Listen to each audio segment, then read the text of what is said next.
Good morning, everyone. Good morning. 9 o'clock, we're going to start. Welcome coffee with the board. Hey, Joe. Good, how are you? Fortunately, I don't see any people missing, which is good. Everybody is safe.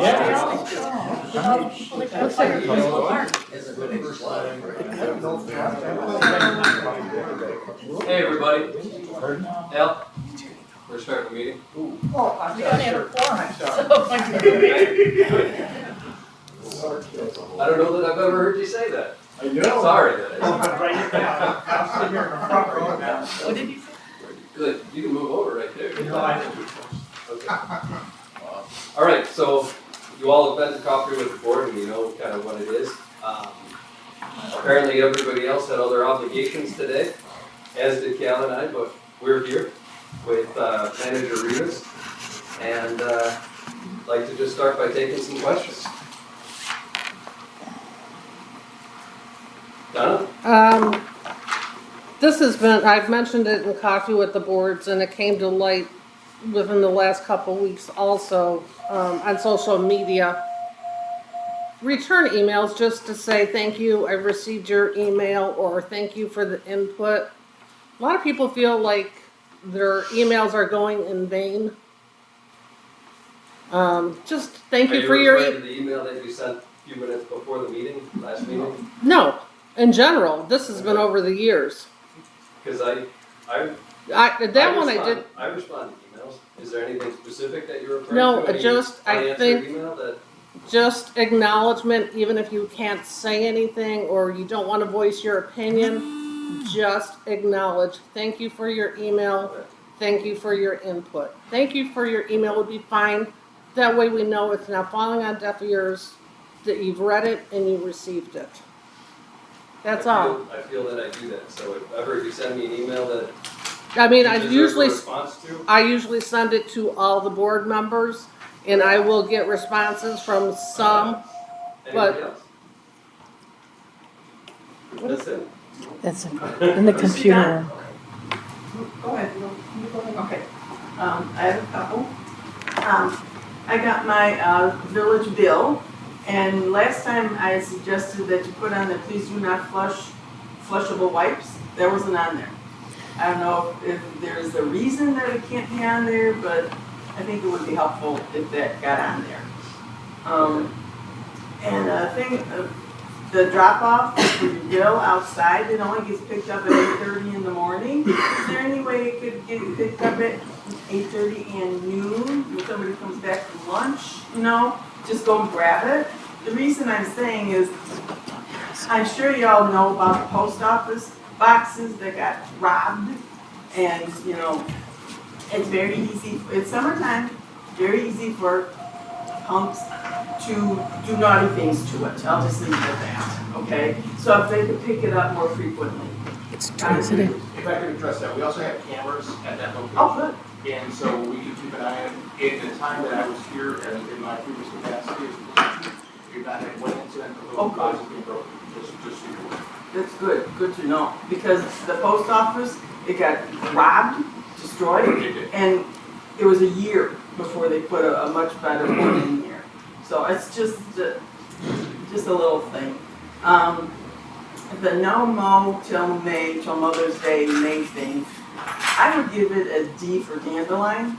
Anybody else see a lot of white dandelions? They must mature in the month of May. If we could, I know you upped it from through May to Mother's Day, can we put it to May 1st? Before the dandelions mature. Can I address that? Couple of things. That's a voluntary program, so you have the choice to be in that program or not be in that program. So if you want to mow earlier, go ahead. Okay, it's something that people make a voluntary choice for, and only thing we're doing is giving them the time to make that choice. Right? So you can mow earlier. There's nothing preventing you. Only thing, code enforcement doesn't force people to mow until the date we're talking about. So they won't be ticketed for having grass too high. That's why I said, can you bump it up? We could bump it up. There's also possibilities, you know, that we put out more information on that. Because, there were some interesting things that came out when we were talking about that some people just keep a section of their lawn that way to help the bees, right? So that's something we could think, we can bump the day up, but when you bump the day up, you're telling the people who want this to happen that they can't. Well, it's They just the can't. dandelions. Yeah, I know, I understand that, but I think the dandelions are purposeful for the bees too, in a certain extent. I don't like the look necessarily, I think some other people are just doing it for the look, to not mow their lawn, but that's a personal choice. So every year, we have to vote on that. So that's usually in March or April. I just made a note of it, so I'll try to remember, I'll put it on my calendar to just remind you. And when that comes up, let's talk a little bit more about it. One of the biggest culprits for the dandelions is the furry fat. Yeah, and they get both. I mean, they don't, the village doesn't participate in No Mow May, you know, on their public areas. They don't. If I may, outgoing Director Gola, he's very responsive to the bird battles. And anytime we have a rain, 4 days later, we get even higher rains. So he has tasked the Parks and Rec Department on his way out to please always pay attention to the length of grass and the bird bath, because it's one of our jewels in our town. So that is what they've been charged with. You see a whole crew of Parks Department out this morning, kind of work right now, addressing their needs, and then that'll be one of the things they're gonna address, obviously, the bird bath.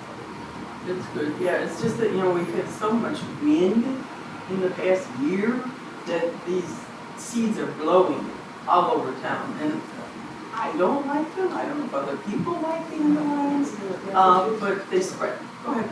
No, she's there. Oh, me? Yeah. Okay, I have a couple of questions. Excuse me, can I just add one more comment while we're on the topic of the No, No she Mow May? needs to go first before She's you. not, so are you talking about No Mow May? No.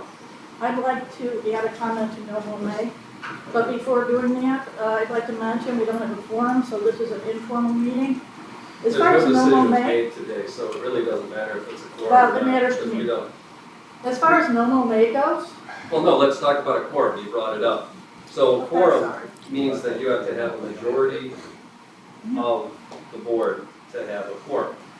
And the idea behind a quorum is that you can't make decisions without the majority of the board. But coffee with the board is just an informal setting where we have coffee and donuts and we sit around and talk, and it's an opportunity for whatever trustees are available to come in and have that conversation. So quorum or no quorum, the conversation continues. no Go debate. ahead. No debate on that. As far as No Mow May is concerned, I'm in total agreement. I personally am not in favor of No Mow May. I've done a lot of research. I've talked to professionals at Morton Arboretum, and I think the village needs to get educated on the most effective ways to implement pollination, and No Mow May is not one of them. People with allergies, especially this year, the village looked like a disaster, and people with allergies were all suffering. And so I am not an advocate. I am in favor of the village getting educated on more effective ways to implement pollination. There was an absolutely wonderful native plant sale at DuPage County Forest Preserve. And a little bit of an aside, but we also apparently have a new Villa Park Garden Club that's getting a high level of interest. And perhaps we can get them involved next year in a plant sale. And then further whatever discussion is necessary regarding the guidelines of No Mow May. Thank you. I take some issue with the comment that the village looks like a disaster. I think we have a nice village. I think I'm just referring to No Mow May, Jack. grounds people keep good care of our furry path and our public parks and everything like that, so. That was And not. I think that our residents do a good job too, maintaining their properties. Cindy, you had, Go ahead. Sure. well, I just have a couple of things. I looked at the check runs since January, and if my calculations are correct,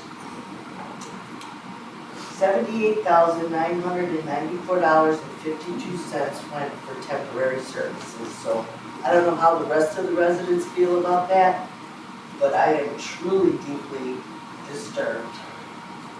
You know, I don't know if part of it's wages and then it goes to the service or how these are done. And then the other thing is, it has all these categories of contractual services. Now, are there some temporary services put in that because they're contracted, right? Right?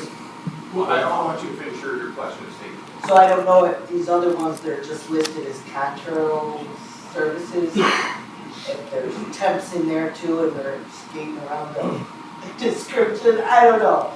But that's very, I mean, we're not even in June yet. And for the 2025 fiscal budget, 78,000 in temporary services? I think that's a little ridiculous. You could hire 3 people.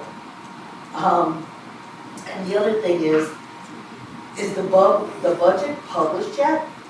Because the one that's on the website, oh, it's a draft. The one on the website is a draft. Okay. That's been an ongoing issue for over 6 months. I know, it's like, okay, it's June, halfway through the year, they gotta be starting on the next one pretty soon. Monthly reports, which is part of our ordinance, has been something, as you know, because I think we talked about it and you watched the meetings.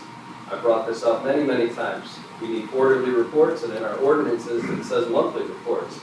And part of the fiscal disaster that we're in, and everything that goes on, and this ties on with your temp comment, we're not getting monthlies, and we're not getting quarterlies. And at some point, you know, we gotta do something about it. And we've had a permanent temp, is what we've had. I'm not quite sure how you get a permanent temporary, but to your point, we've had the same financial temp that we've been paying GovHR for the last couple of years. And That is that temp, $17,000. the financial department of our village is in extremely large part culpable for getting reports and budgets and all that to our board and to our residents. But we have not seen that. So now we have just recently hired a new financial director. And she is up to her eyeballs trying to right the ship and get us proper information so we can make good decisions. But we haven't had that. So our reliance on temps is absolutely an issue all across the board. I would like to address this issue a little bit, being the more financial person. On this board, More than us? not more than you, but I do More talk than about who? More than finances a lot, okay? Good. So I mean, you all have your own opinion on this aspect, and I'm not disagreeing that we don't have the budget, but we have had a proposed budget for a long time. And a lot of villages, including Lombard and Elmhurst, have a proposed budget, and we did change BSNA software most recently. And everybody in this room knows that when you change software, there is a teasing time. There is a problem with that. You have to discuss that problem. And I do agree with you that temporary employment is not the ideal. We shouldn't have had that. But at the same time, it's better to have an employee than no employee, and that's how you get into this kind of temporary employee situation oftentimes. So it is not the best. I agree with you, I'm not disagreeing with you there. However, we need to know when there have been software changes and people need to get updated with software changes. There can be teething problems in getting out many things, including the budget. And we have to give adequate time for that. Everybody here who deals with software changes knows that it takes time for anybody to learn. The app that in Villa Park has been out for some time, as everybody knows. And I still get hundreds of questions on how do we sign up for this? How do we use the app? What do we do with this? And that's from our residents who I feel are very intelligent and smart and can actually process more than others think. So, and that's what I can say. Now, as far as the decisions that have been made, the decisions have been made. Our new manager is in to address the questions of budget and address the questions of what is gonna go on henceforth. So I think now the questions are not what happened and why there are attempts, but how our new manager is gonna address these questions. Thank you. For full transparency, we have 4 attempts currently, 3 from one vendor, 1 from another. I assure you, we need to start building careers in Villa Park, because I think residents deserve it. And I think when you start doing that, you start building that ownership and that bond of people who care about Villa Park instead of a hired gun, per se. And so I assure you, we're working on it. We're going to be posting some positions and putting that out in the market. And then we're looking to get some qualified professionals to start reducing that kind of money. And then from there, we're going to see where it takes us. Sometimes you hit a home run, sometimes you just see where we're looking at home runs with the people that we're going to bring in, the professionals we're going to bring in. It's going to take time. We currently have a position open for Parks and Rec Director, where we're getting some great resumes and interest there. We look to do that in our finance department, and just so we're clear, the finance department's getting all the love right now. And so I'm wearing out a path to finance because they need it. And the new finance director, Susie Micah, she has shown herself to be credible, to be competent. She's going to be giving a presentation, so if you want to pay attention to that, on how on grocery tax. And it's something that we definitely need to take advantage of. And it's not asking the residents or any customers to pay any more, but you're going to be losing revenue coming in. So a lot of towns in the state of Illinois have gone ahead and passed an ordinance for grocery tax to continue that 1%.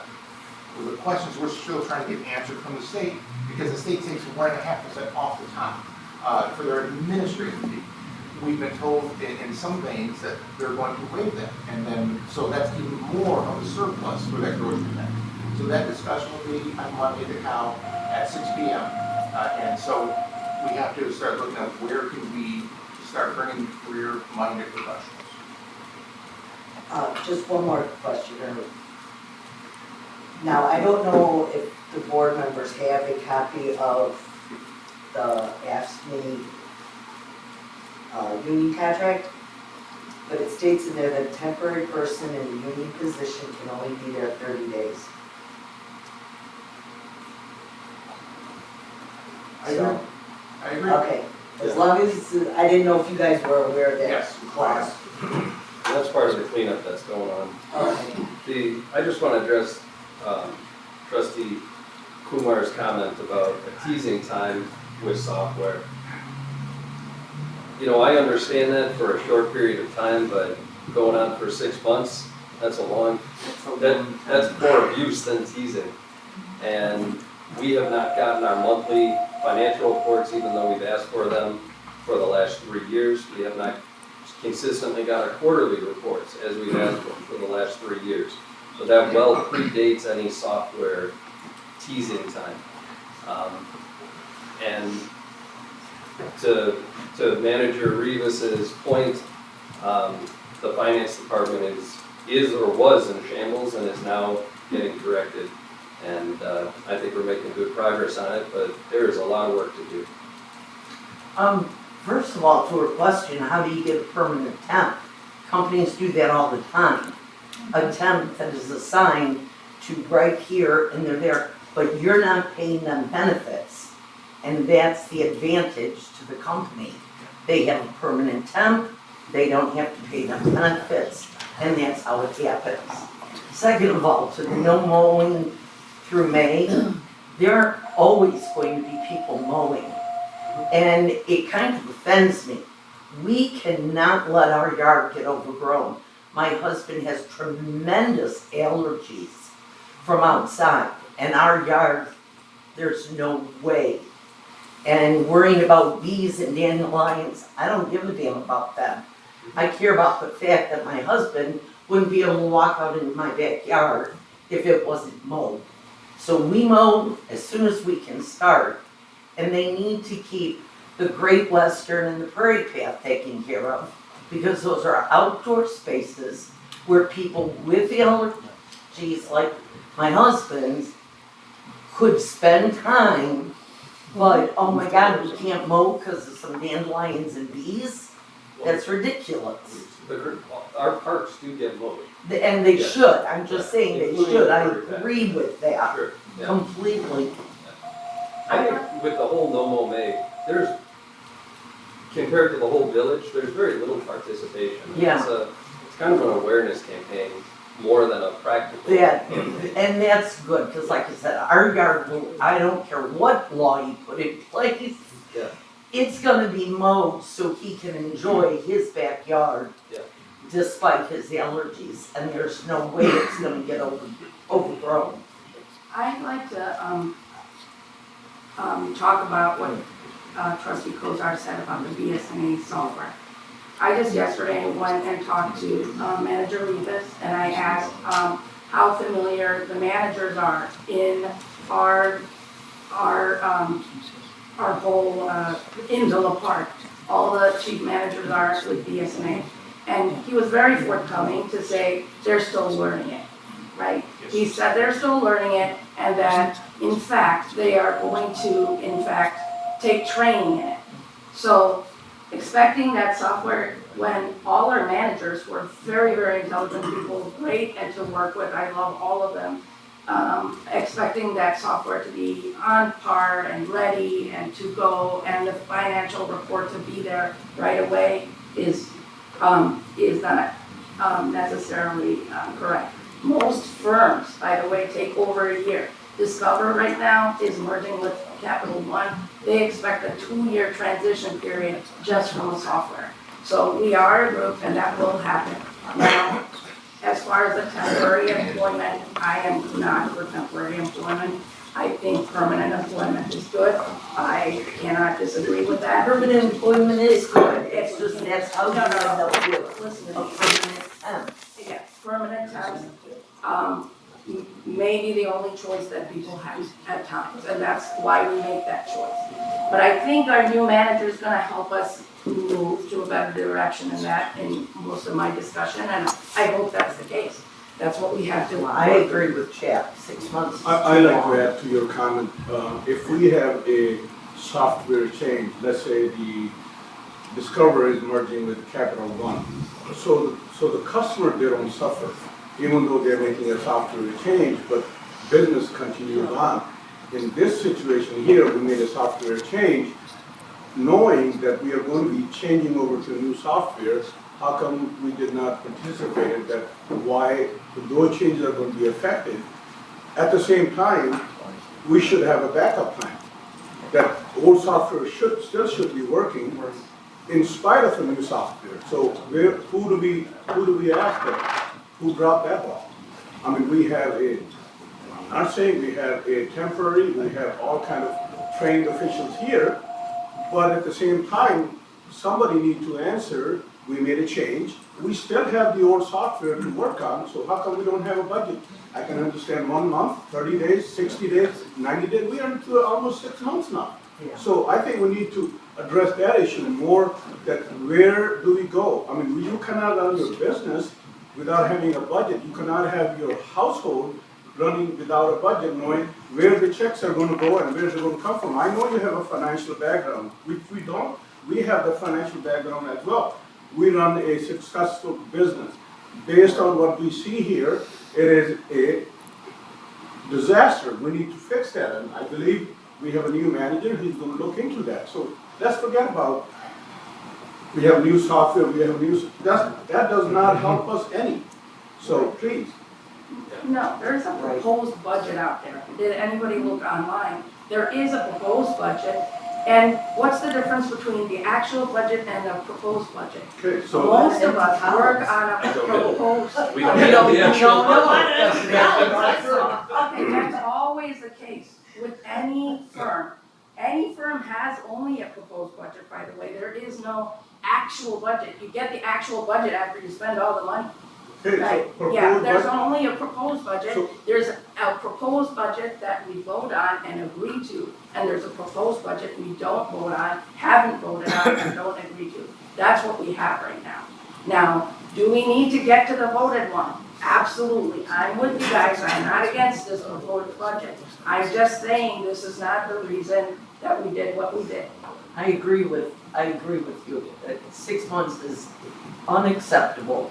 And any business that switches from one to another, it's much more seamless. My daughter's firm just changed their entire billing, all their software within a month.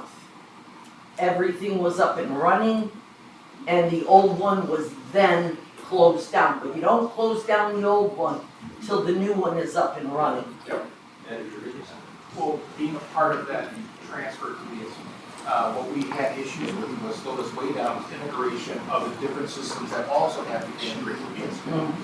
So we all struggled. All should have been planned for. So, like, on the police side, the software we had for our daily schedules, for our pay codes, for everything else, that was an issue. And it took a substantial amount of time. We had a full support staff from BSNA to work together to figure out that integration.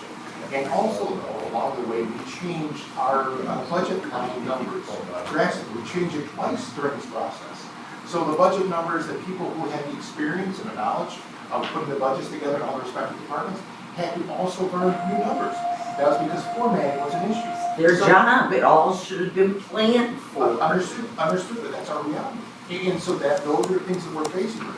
So changing numbers twice, and then, so this next thing, what this looks like in the future, BSNA is coming back up to help us with budget preparation. And so I've had assurances from the new finance director that we're going to start that process early, we're going to do some things a little bit different. We've had Budget 101, when the time it is, we want to change that format up a little bit. There's too much information, people are not going to absorb that, let's be real. So we're going to maybe put more pictures, more things, more vision. One of the things we're also going to put out to the elected is saying, what is your wish list? What are the things that you'd like to do? And it might have been done in some way, shape, or form. But in budgets past, we put this budget 101 on, and then an added thing was like, well, we want more Christmas lights, or more decorative, which is fine, absolutely. So let's start getting those requests early, see if we can attach a dollar value to those wishes and wants and needs, and see how it makes sense budgetary. So that's where the collaborative starts to be formed, and transparency starts to be formed.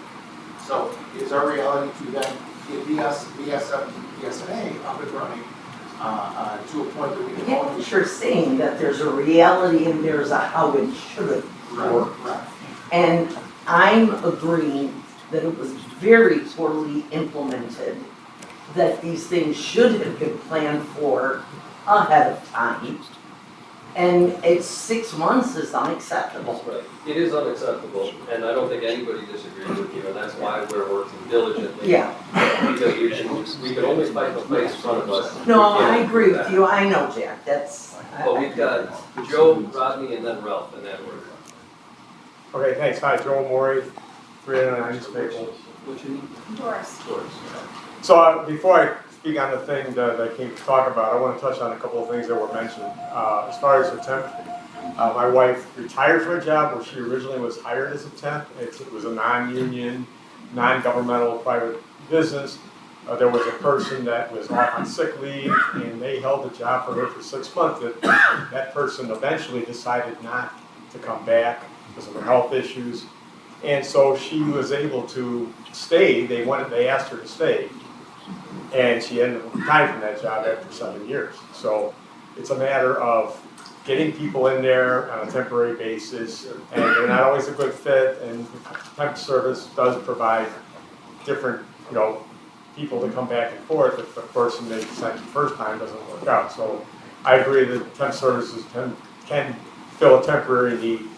It's a good option for a lot of people who may not want to wait, stay in a place for very long.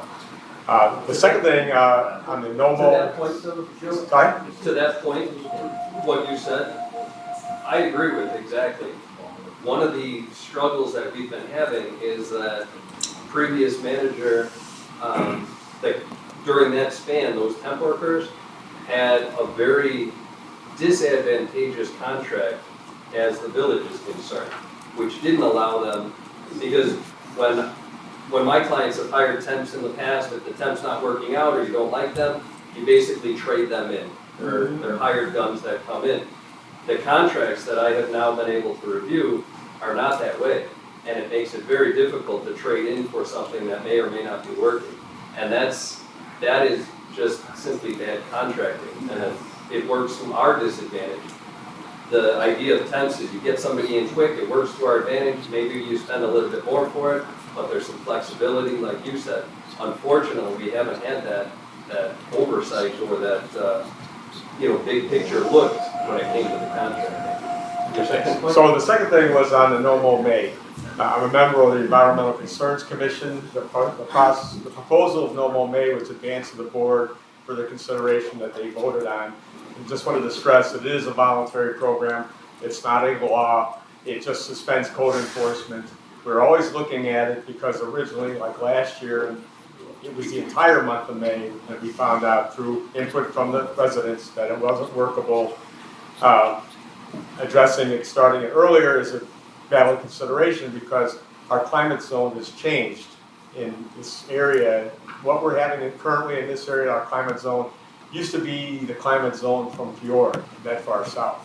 So we are always looking at it. Our next meeting is June 26th, right here on the second floor at 7 p.m. We're always looking for input from the public, one way or the other. But it is a voluntary program, and our pollinators, it was brought to us because our pollinators, which are desperately needed, are in crisis. And it's not just dandelions, there's other early flowering, ground cover, things like that they need for nourishment before the other plants start coming up like milkweed and other things that it's not just the bees, it's the butterflies, it's birds, and a lot of things that they need for nourishment right away when they come up out of the ground is something that we have to take into consideration for them to survive as a plant. So, and because it's a voluntary, not everybody does it, pollen season is going to come whether people mow or not. That's not going to take into account that. So getting back to the reason I'm here. So the Villa Avenue Improvement Project was originally conceived to go from North Avenue to St. Charles Road.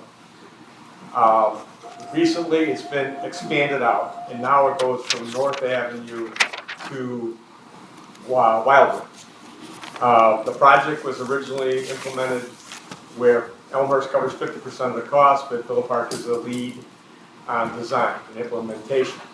My main concern is the portion where encompasses the Salt Creek Greenway Trail that runs off of Thomas Street in Elmhurst, up and over both sets of railroad tracks, and then ducks back in to the 2nd Street, just north of that Prairie Materials.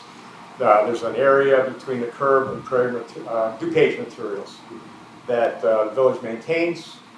My vision would be for them to, when they're looking at design, I think that even though there's been one public meeting, with the second one pending, now that the project's been expanded out, I think we should have a second public meeting, and we should seriously look at the original proposal, which required the trail portion to cross Villa at Thomas and then cross Villa back again at 2nd. I would like to see a protected bike lane along the east side of Villa, because when they operated over the west side, you're going over 4 of our streets, one which is really busy, Maple, Beach, Plymouth, and Vermont. And now over the entrance of our newest business, Rose Paving, where you're putting people in conflict there. I believe that if room is there, that if you narrow the center island, you may be able to put in a protected bike lane both directions. The original plan had to do with putting those flashing beacons. Those are warning devices. And there's a lot of confusion when you come to the Prairie Path. One direction driver will stop and wave someone across. The other direction, the person who is following the law by nods, they don't have to stop unless that person steps off the curb. So you may have one person who's being overly cordial. He sees somebody coming down the path, he stops, waves them across, and a person in the other direction has the right of way until that person steps off the curb under current state law.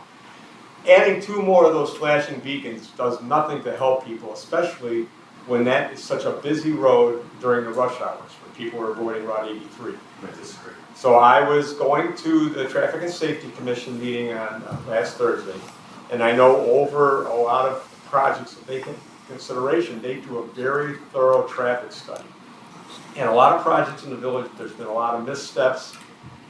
For example, Maple Avenue Improvement Project a few years ago, it was recommended under the 2018 Bike and Pedestrian Transits, it was a sidewalk gap between Summit and Illinois.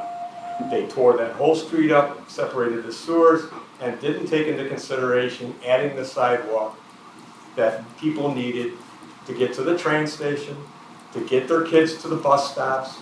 And now, here we are 2 years later, and now they're gonna go back and put a sidewalk in, tear up the sod they planted, possibly damage the streets that they just put down by bringing in new, heavy equipment to put this stuff in. So we want to avoid those missteps. So I'd like a thorough look at that Hill Avenue improvement projects now that the boundaries have extended out to Wildwood, and take into consideration putting a safer option for our trail users. I just want to mention something real quick, and then everybody can speak. One of the purposes of this meeting is problem solving and bringing issues to the fore, and that's its purpose. So Cheryl, administrative assistant with the village, they said that box is checked twice a day. So just that you're aware, it's at 8:30 and either 1:30, 2 p.m. So, I'm out. Sorry. Yes, thank you. Rodney? I will front end an addendum just because of the ecological conversation. Yeah, bees, butterflies, Rodney Pates are 13th president. Without them, we're dead, so we should take care of them. Hey, do you guys have a person to charge from a technology perspective? Enterprise architect? Do you have enterprise architecture? Which would be inclusive of everything you do, from cameras to software to network to mobile telephone service. Do you have an enterprise architecture and a person for a chief technology role? That would be Brian Sawyer. Yeah, he does a fine job. He's been with us for a number of years. I know you're in the IT field. I can shoot you his email if you wanted to ask. Yeah, and I was just asking because of the way you were talking about, I'm just hearing the way you were talking about a rollout of a software package, there is a certain, that you alluded to, so that's all. I was just wondering if that was all one big picture that the village has a whole scope of everything that comes in. And we had a discussion, I discussed with Brian to go over those things, so I think we're looking forward to working with him to address the issue, yes. I would say that Brian is very on it. He does work with everybody in the village, and he does try his best, but there's one guy kind of handling a lot. And when we did the rollout, we need more than one guy because it's multiple software. So that's what we have actually. Our staff is kind of bare. They do a lot.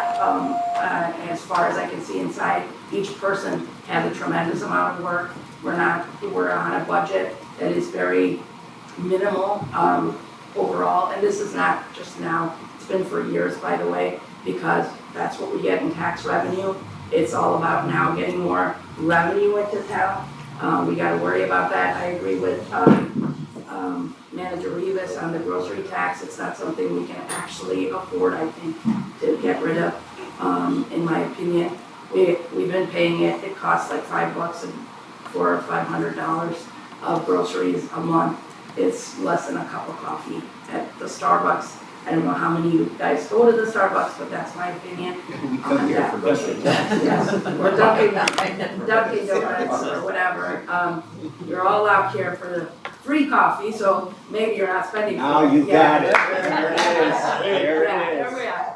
And so that's why it's possibly you're here.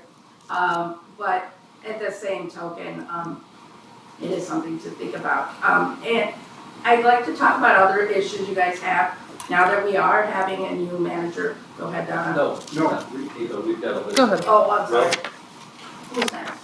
We've got Ralph. Factory 1 South Monterey. I have 3 questions that I would like that you guys not answer today, so therefore we get the answer next month. One is, we've had an auditor for whatever was on our financials for, I believe it was 27 years, who then dropped us. And we need to know why. Second of all, we have not received the financial accounting award since 2022. I'd like to know why. And third of all, I made a transition from Excel to Google Docs for my own personal finance, and I did not go to my bank and say, I'm sorry, I can't do that. So the last question, of course, which is a real question, not a rhetorical question, is you guys have a solution to the problem here. My question is how do we prevent this from happening again? Because we have monthly, which is by the code, and we should not be deviating from that, and we never should have. Just addressing what Brad, we were talking about technology. If I were to tell you that the IT person was not included in the initial integration, would you believe me? Unfortunately, now that you pose it, I would say, yeah, that would be unfortunate. But this is about fixing, improving, and streamlining, and that's what this is starting to look like. And so I've had many conversations with the IT director. It is about not just getting technology, but technology that works, and let's get rid of the things that just, let's not just keep adding, let's figure out things. So he has complete autonomy to deal with the situation. He knows it best. He's been given direction by how many different departments. No, you need to do this, you need to do this. And he's a resident expert in this field. So he should have a bigger say than a department head or the manager, because he knows what works best. Right, and that's why I phrased my question as the enterprise architecture that person can drive. Yeah. Thank you. Thank you. Thank you. It's been looked at very thoroughly. John Brooke, 419 South Arkansas. I'm just putting you on the list, and that's kind of what my name is Doris Carter. I'm with the Christian Church of Villa Park, but I'm here on behalf of Love Your Neighbor Day.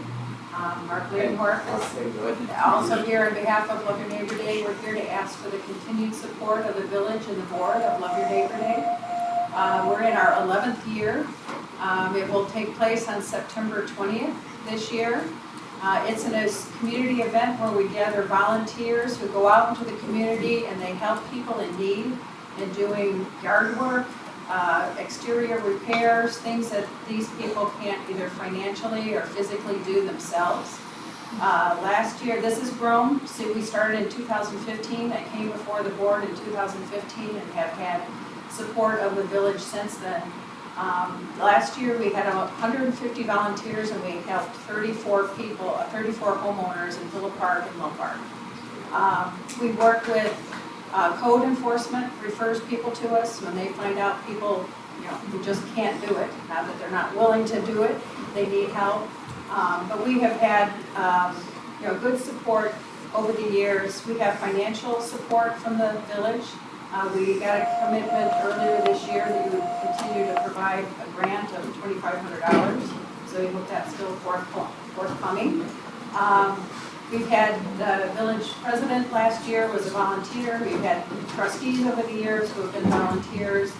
And like I said, had community development and code enforcement help feed us people that need help. So we would really like to see that to continue. And there are a lot of new faces to us than when we first started. So we would like to kind of reintroduce Love Your Neighbor Day and get the support of the village to continue this worthwhile project. In August or September, would you be interested in making a presentation at a regular board meeting? Sure. Okay. Pass that I would on. be more than happy to assist you whatever you need. I'm all for it. Good. Volunteer. Yeah, I have volunteer forms. We have sign up forms.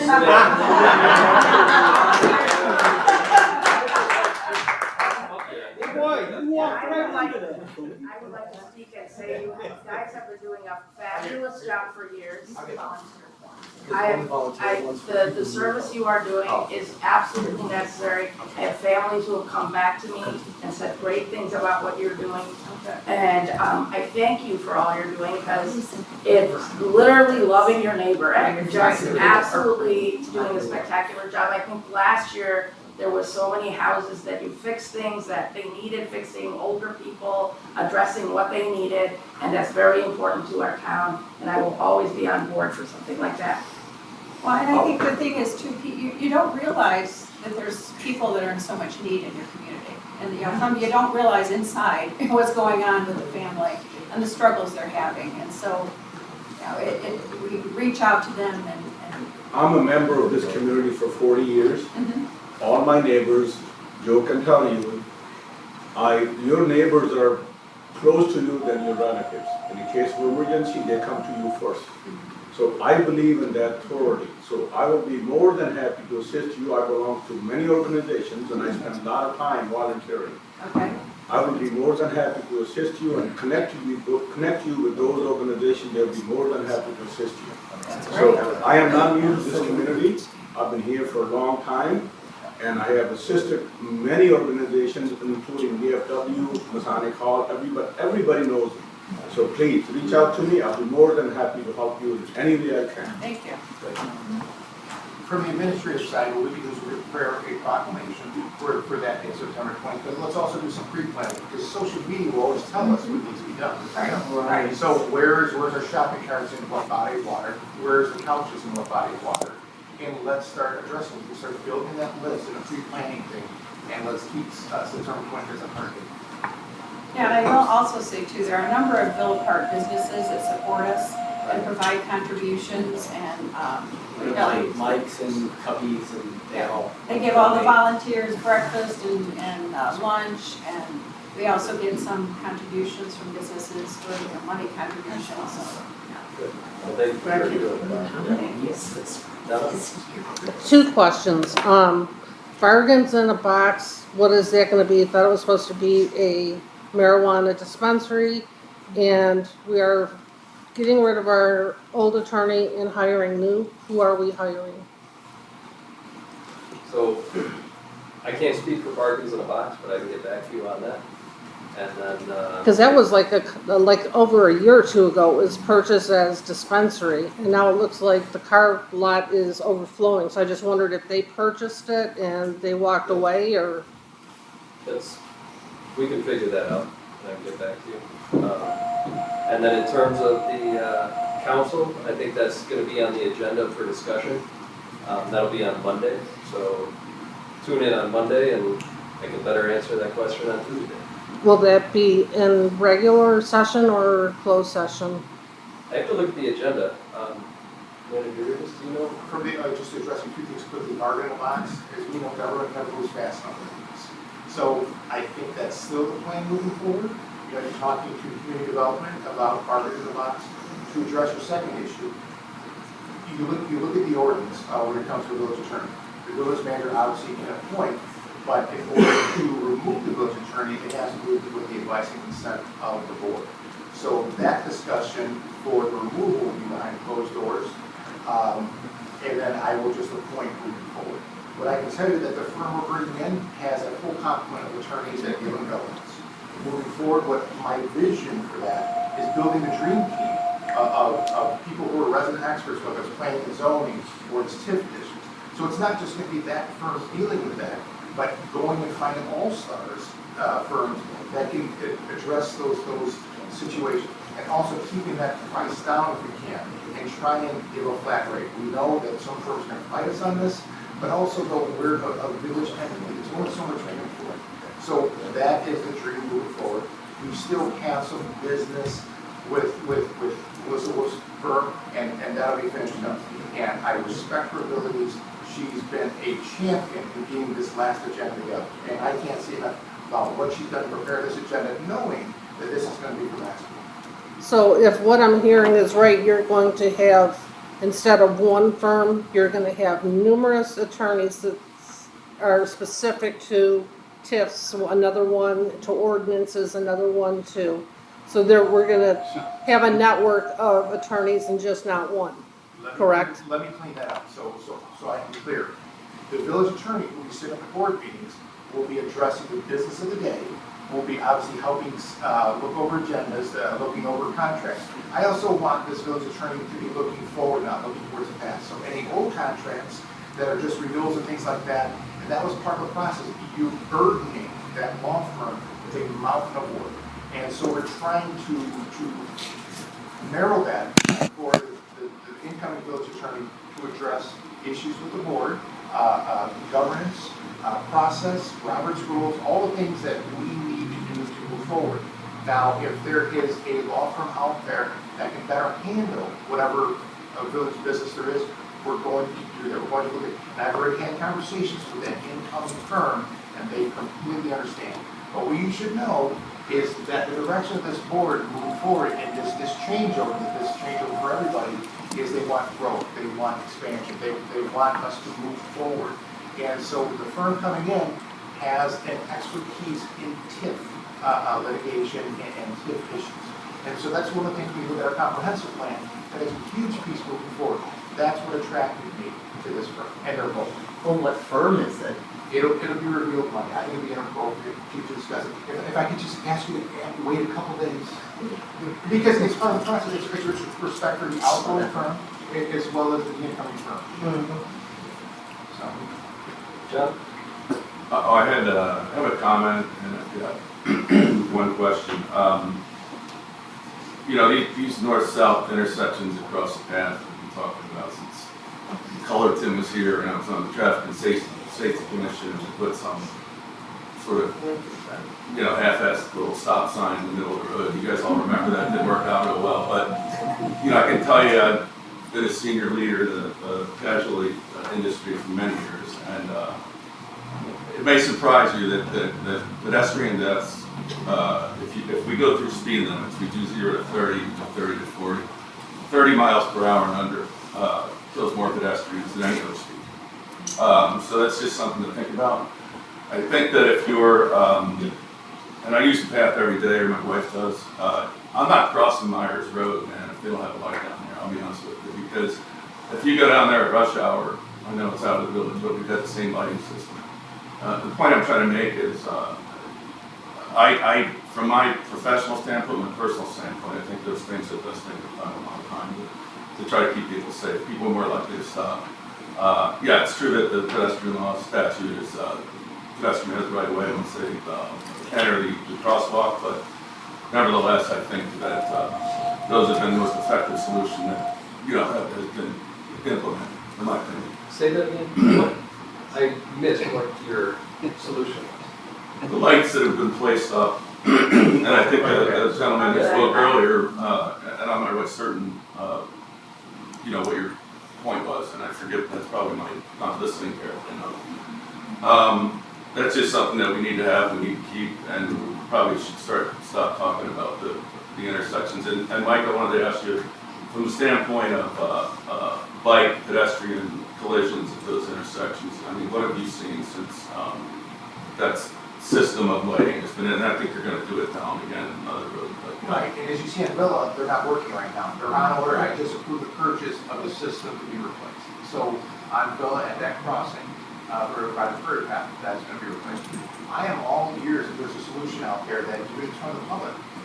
We're supposed to be resident experts, but I'm willing to listen to any idea. And with your expertise, if you think there's a way to improve the West Warren Miners thing, and I exactly know what you're talking about. One of my officers coming back from court in a pool car was struck by light who was going and hit the side of the car, didn't stop.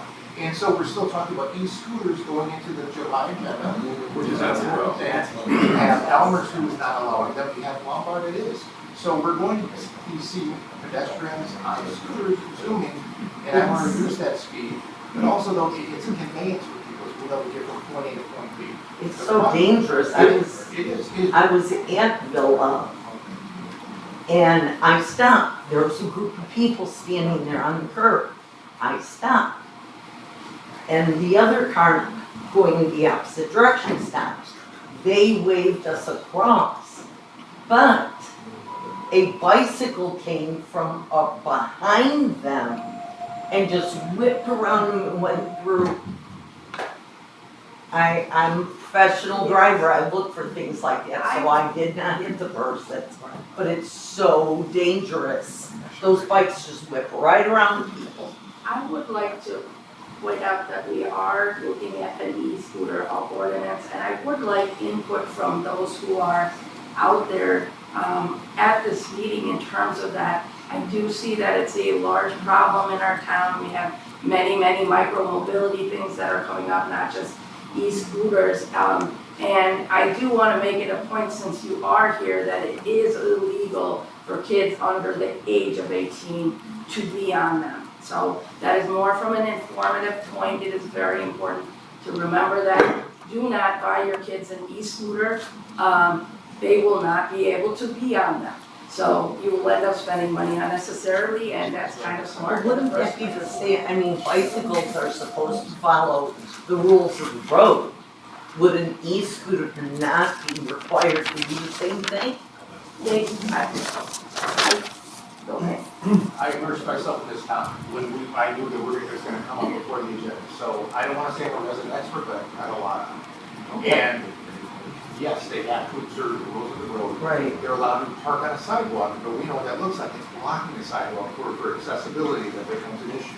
Right. So, in the proposed, ordinance for that, it was to see 35 miles or less. I wanna reduce that to 30.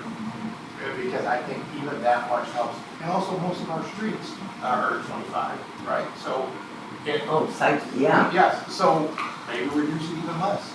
But you cannot have an e-scooter on any path, on any bike paths. It is not allowed by the county. Oh, you're on. And also though, you have 3 different divisions of e-bikes, so it's like one e-bike scooter. So you have class 1 and 2 that you're allowed to have on the path. Class 3 you cannot, because it's what says no, you can't have a path, is it's self-propelled only. So an e-scooter is self-propelled, and a class 3 is self-propelled. So then they also get into wattage and speed. Oh, right. So it is what makes sense to keep us safe, and that's what we should always look at these situations, is safety. Well, I agree completely. And trust me, I notice e-scooters all over the place. Can I say something real quick about the e-scooter? Just something that happened a week ago. I was in my work van driving on Villa, and this kid was pacing me at 30 miles an hour, right on my bumper. Wow. I come to the stop sign, he shoots into oncoming lane, shoots through the stop sign, never stops, then goes back in my lane, and I caught up to him, and I screamed out my window. I'm like, you have to follow the rules of the road. You can't just do whatever you want when you're driving that fast. He actually listened to me and slowed down and then turned off, but it's so dangerous. He's doing 30 miles an hour and then blows right through the stop sign in oncoming traffic and then cuts back across.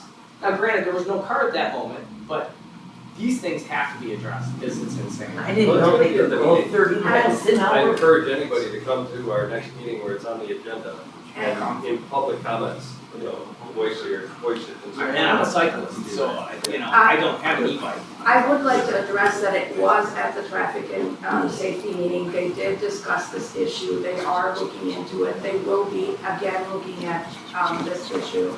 I had a personal experience, so I'm just gonna put it out there, where I had 2 sets of kids driving around on e-scooters, back to back. And God forbid one of them falls off the back of that e-scooter in the middle of the street. I foresee a concussion, I foresee all sorts of issues. I think this is a very important issue for us to work together as a group to address it. I think our new manager is doing quite a good job at bringing out some of the stuff. We already had this discussion even before he got on board with regards to this. The e-scooter issue is something that I think we can work together as a team to get to. As I said, the first thing we talked to the manager about is getting the information out, because I think many of the kids do not know that they are not allowed to be on an e-scooter. That knowledge itself has not penetrated. So I'm asking the residents here to penetrate that knowledge. I'm very proud that you stopped the child that was on the e-scooter, at least told them to follow the rules of the road. It's something that really speaks to my, Clearly they're speaks to my heart. And our village loves our village, and it shows. So it's 10 o'clock, we've got 5 more, I've seen 5 more. Could I ask a question that I haven't gotten a chance to ask now? Sure. All right, so I had a comment, a question. You're still there. Then we evolved into e-scooters, but is, for the last 25 years, 24 years, the village has, I'm right on Ardmore, I was out yesterday, I had to trim the tree on the parkway because the branch, it's like a 30-foot long branch on a 100-year-old locust tree. It's over my driveway, literally hitting the ground. So the village has always been good about trimming those trees on Ardmore. I haven't seen a truck in I don't even know how long, and it's getting to the point where it's ridiculous. The way some of these trees are just out of control, and They're on Harvard right now. I'd love to hear that addressed by the board. So, yeah, they are. They're trimming trees right They're on making Harvard their right way. now. They're going from, came right from like St. Charles Road. They're going down, they're almost by Madison. They're going off on branches. Anything that's on the parkway is getting trimmed because it used to be Strom, now it's LRS. Their vehicles are ripping branches right off of the trees as they're driving. Yep. So they have addressed it, they're out there, but it's gonna take, well, I'll move by that time. And then John, when it was budget time in the end of the year, before we did our 25 budget, we were kind of negotiating budget things. One of the compromise points was we hired one extra person in the forestry department to try to help that along.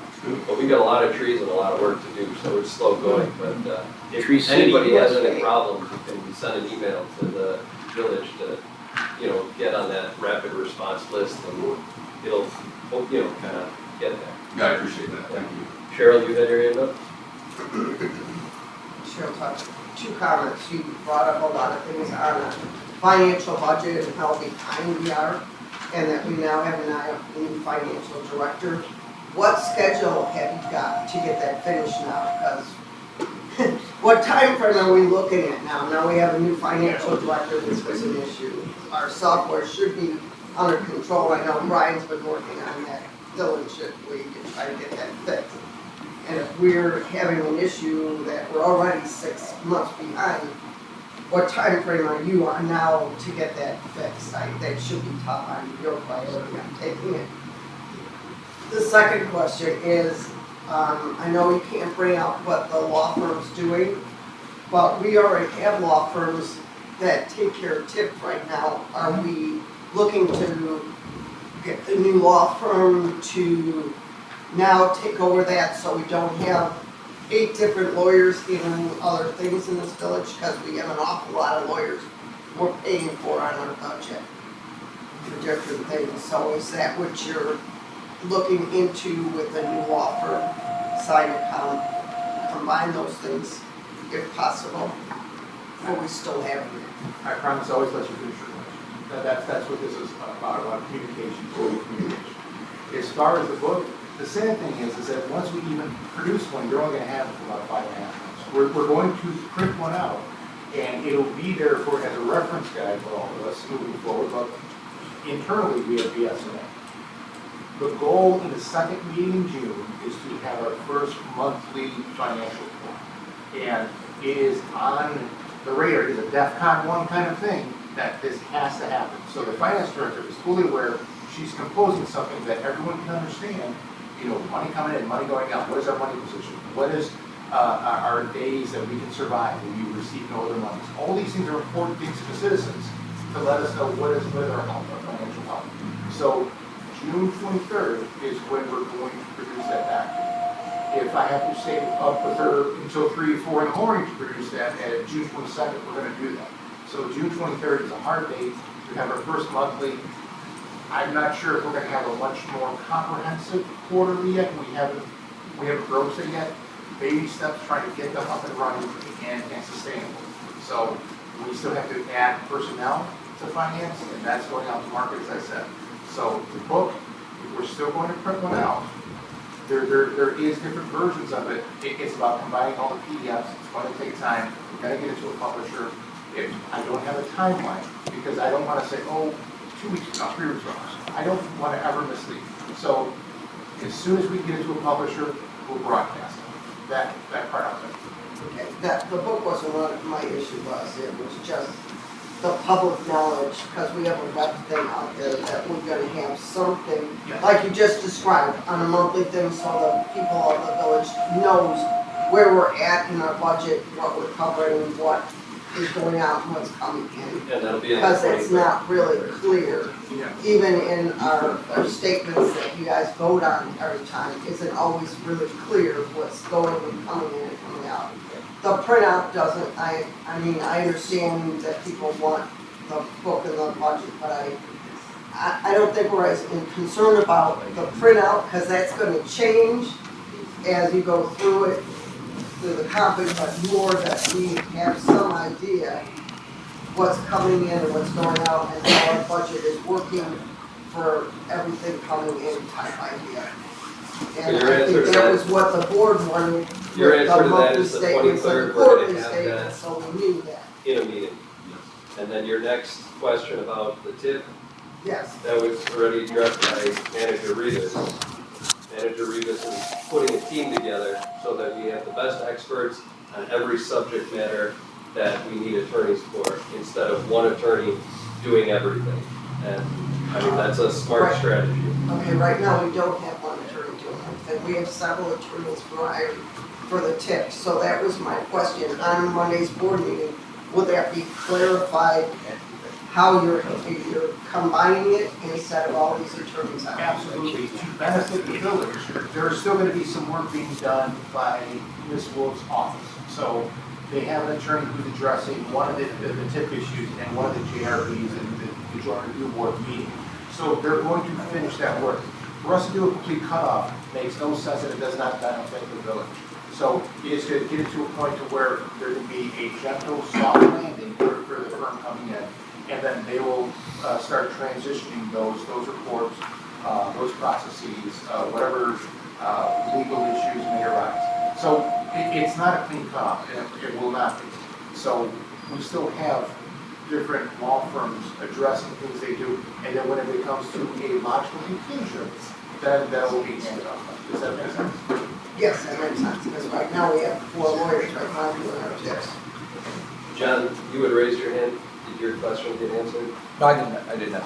Okay, you're set.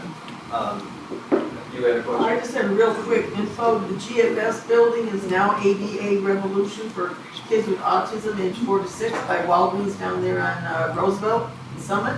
Okay, so that had been empty for about 2 years, so that's in there.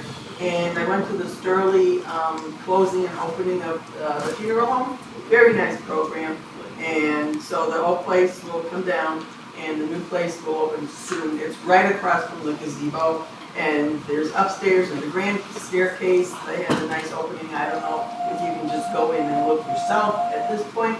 I'm dying to see it. You're dying. I knew I was gonna miss that. Hey, a quick question and I'll leave. Mike Rivas, are you still chief? No, I'm not. Okay, this has been brought up many times. Let's clear this up. We have a new police chief. Okay. And he was a deputy chief under me. Todd has leadership in spades. He knows direction, he knows how to program, and he also is a coalition builder. His network in the law enforcement field is vast. And that is a resource you don't want to let go of. So Right, he's now- just amazing, he's across the street. So to finish that, we're not a police state, this is not China. I have transitioned, and I am not going to be handling any police matters. See, my only question is, now you're a village manager, do you still retain the right to remain silent? Since you're manager, But do you have the ability? I don't, I'm sorry, I don't. No, thank you for your service and helping out with that. It's immense. I have one really quick, do we know when Ardmore, the work's gonna start on Ardmore Avenue? Just hold that, let me just keep going. Okay, I'm sorry. Christine, you have your hand up? Yes, I do. My question for the trustees is, when are the trustees going to stop overreaching into operations, limit their elected roles to governance, and act as an entire 6-member board as defined by our village manager form of government? Which means that the trustees traditionally in a village manager form of government take any issues with operations to the village manager. The village manager then addresses his staff. We've already had comments today in this meeting and on multiple occasions of trustees meeting directly with staff. We also have instances where not all of the board members are being communicated to with reference to key initiatives, and that is not by definition acting as a board. Okay. I mean, I'm sorry that you have this negative feel about things. I think the trustees all are doing their very best to try to do their best job up here that they were elected for. You know, the negativity is just not productive. And Jack, I it's know not you have. negativity, it's Hold factual. on. I know you I have quite have a the lot to floor. say and you're angry. I have the floor, but I'm asking for an answer. I'm answering you. You can but if answer you when keep the trustees interrupting- aren't all here. The trustees aren't here, they can speak for the ones that aren't here. Come to a board That's meeting. okay, let's table Or that. wasting time. Table it, I'll bring it to the board meeting during non-agenda. As a trustee who was one of them left out, and I can say I addressed all of the board, it was concerning to me to be left out of a decision. Because I feel it's not productive, it's not positive, and it doesn't go in the right direction. I am really hoping that our manager can bring us together as a group to have effective decision-making in the future. Now, it's something it was thrown at me very clearly. You can speak to process, and you can speak to the legal aspect of things all the time. But there is something that I feel was ethically undone in this process. I've said it on Facebook, I've said it everywhere. This is my feeling, and that's not going away. I take issue. I take issue with your comment about being left out, because there were conversations, and we also had 2 executive sessions. Absolutely, and we can't Right, talk about so- those, but I can say there were certain Right, parts but of our you can't say agenda you were that I left was out. left out on. I can very clearly say that fact, and that had nothing to do with executive session. That had nothing to do with Absolutely. the executive session, absolutely nothing. And you can argue, and we cannot talk about executive session, but I can tell you that parts of the agenda that were placed on the agenda, I was not aware of till I was at a music festival and the agenda came out to all the public in the middle of the music festival, while I was serving pizza to about 500 people. I get the agenda, and here I see things on that agenda that I was not made aware of by the so-called. Is this the right forum for you to be discussing this? I just don't wanna want to say, I didn't bring it up, Right. I'm First just thing about it, answering and a it's- question. here. It's I am deteriorating our just simply conversation. answering a question. So, Okay. there's a lot to be said about Yeah, about so, okay, so that's, I just answered the question. At this point, it's water under the bridge. that. It isn't water under the bridge, It's because you're on water under the Facebook and bridge. you're talking about it, and you've got Christine making derogatory comments and It's not derogatory. deteriorating our conversation. We've been doing well as Coffee with the Board and having good dialogue going on. So let's There's get back nobody to that. deteriorating the conversation. Laura, you had a question? To circle back with the e-bikes, do you think that Chief Kubish could maybe instill a safety day during summertime? You know, we do DUIs, we do all these other things. Do you think that Chief can maybe have some uniformed officers standing on the prairie path, stopping the e-bikes? And I don't care if they're from Elmhurst or Lombard, and explain what the rules and the ordinances are for the e-bikes. And or why not have, again, uniformed officers, so this way the e-bikes can see even on the streets. We are asking and begging that they abide by the laws. We get pulled over, if we're speeding or if we run a red light, why not have a day set aside and let's see, we can curb some of this e-bike issue. Great idea. I think it is. Especially too, after we discuss this and pass something on the board, it would be good informatively, even to do like a printout, we just kind of start, anytime you see it, we start handing it out so people are aware of what's going on. Yeah. You've had a comment? I just- I'll get to you. Do we know when the work on Ardmore Avenue, the Roosevelt to North Avenue, do we know when that starts? I don't, I can follow up with you on that. Okay, I just wondering. Yeah. Next year. I would agree with that, I do think it's next year, but Oh, okay. I would kind of be speculating on that. There are also three Of parts. actual engineering. No, I understand Yeah, it's being there's done three in parts. segments, I get Yeah, that. and the middle section that's not being done first is what we heard in a meeting. And the and middle then the section other- is from where to where? That I will have to verify with our, The middle. I believe Thank you it's, so much. no. Sir in the black shirt. I don't know if this is the right platform. Chief, congratulations, 10 years in law enforcement. You made it, good job. So I basically just did a house on Summit, built it up, had a ranch, put a second floor, redid the sewers. I'm having an issue getting my reimbursement. Hold on, I'm sorry. Sure. Three photos, you got a camera phone up here. There. All right, start your So, question. you guys have the reimbursement plan for getting the overhead sewers, right? Taking them out of the basement, getting them out of the ground and running them up top. Yeah, I believe that's 5,000. Correct. Maybe misspeaking, but I believe So that's then what it you is. kind of see where I'm coming from. I didn't find out about it until, I've had several meetings in here because we had variances and blah, blah, blah. I submitted my blueprints, yada, yada. At no time was I ever told that, hey, if you do this, we have these wonderful incentives for you. I found out from my neighbors that received the incentive because they had plumbing done by maybe a different plumbing company than what I used, right? My father-in-law was a contractor, so he used his guys to build the house, right? So I have submitted all of my stuff, I've submitted everything. The only thing that I'm getting back from them, from trying to get a hold of somebody 6 times now I've gone in, you should have a message on your voicemail for Monday. John Bernstein. And basically their only response is the fact that I didn't confirm and do everything prior to them or me doing the work, right? So I've given you the quotes. You guys have seen my blueprints. I obviously just built an entire house. The inspectors have been to my house multiple times. If that is your only hang-up, had I known about it prior, I would have absolutely done it, right? Every inspection that would have been done would have had that extra checkbox for whatever you guys needed, and I never received that prior, right? I found out about it from my neighbors, several of them that had plumbing equipment, from a certain company, right? So I'm just trying to figure out and get a response back if there's a way around it, right? I just spent $300 grand on a house. I've been in this town since 2008. I grew up in Elmhurst, right? My parents are still in Elmhurst. I can't afford that damn town, right? Nobody So, can.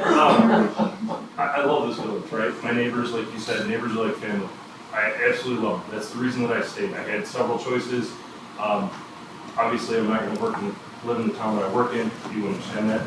But I had a lot of choices, and I decided to stay when I had 2 children, right? So I went from a 2-bedroom ranch to a 4-bedroom house, right? But I'm just trying to figure out why I'm having these issues. I tried to talk to PW 5 times I've been there. 6th time was, I think, Tuesday, right? And I still didn't hear back. It was a, hey, we'll give you a phone call. I received emails from them, and basically their same answer was to my wife. It's because you didn't do this prior. Well, you basically had everything and have everything in your hand to do this. Your only answer is that. I've done everything and followed all of the rules. My only issue is literally the fact that I didn't come to you first. Had I, when I submitted my blueprints, right, walked in and said, here's my blueprints, this is what I'm doing. You guys have a stack of stuff. Oh, you're doing plumbing? Hey, guess what? We have all these wonderful incentives because you're doing this. Right? I never got that. My wife never got that. Because I guarantee you my wife would have jumped on it faster than me because she's the money person of the house, right? And hearing that you're going to get $5 grand back for something that we have to do anyways, she would have jumped on it. So I don't know if this is the right platform, if I'm in the right spot. I don't know what help I can get. You're in the right spot. Give him the money. Give him his money. All in favor? Aye. Just make sure we've got your email address and phone number. Sure. All right, I think we're kind of wrapping up, but are there any lingering questions that didn't get addressed? Did everybody have their? Wait, no hands in the air, we're done. Well, enjoy the rest of your Saturday. Thank you everyone for coming out. Thank you.